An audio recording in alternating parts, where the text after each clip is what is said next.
Hi. இப்போ எதை பற்றி பேச போகிறேன்னா, அதாவது 4 செவுத்துக்குள்ளேயே நாங்கள் இருந்து டிப்ரெஷன் ஆகி உடம்பு சரியில்லாமல் ஆயிடுறோம்னு சொல்கிறீங்கல்ல. நீங்கள் நல்லா அன்பாக பேசி வாங்கி இருந்தால் நாங்கள் ஏன் டிப்ரெஷன் ஆகுறோம்? டைம் ஒதுக்குங்க, அன்பாக பேசுங்க, பொண்டாட்டி வெளியில் எங்கேயாச்சும் கூட்டிகிட்டு போங்க. இந்த அட்வைஸ் பண்ணுற பெரிய மனுஷங்களே உங்களுக்காக இது.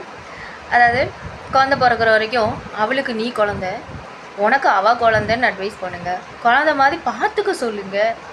அதை விட்டுட்டு அம்மா வீட்டுக்கு அனுப்பி வைக்க சொல்கிறீங்க. அம்மா வீட்டுக்கு அனுப்புனா எல்லாம் சரியாயிருமா? அங்கே போனால் நிம்மதியாக இருக்க முடியுமா? நம்ம புருஷன் என்ன பண்ணுறாரோ, ஏது பண்ணுறாரோ, சாப்பிட்டாரோ இல்லையோ, இல்லை எவ்வளாச்சும் நம்ம புருஷனை பார்க்காளா, எவ்வளோ இருக்கும்? எப்படி இருக்க முடியும்? இதை விட அதிகமாக தான் டிப்ரெஷன் ஆகும்.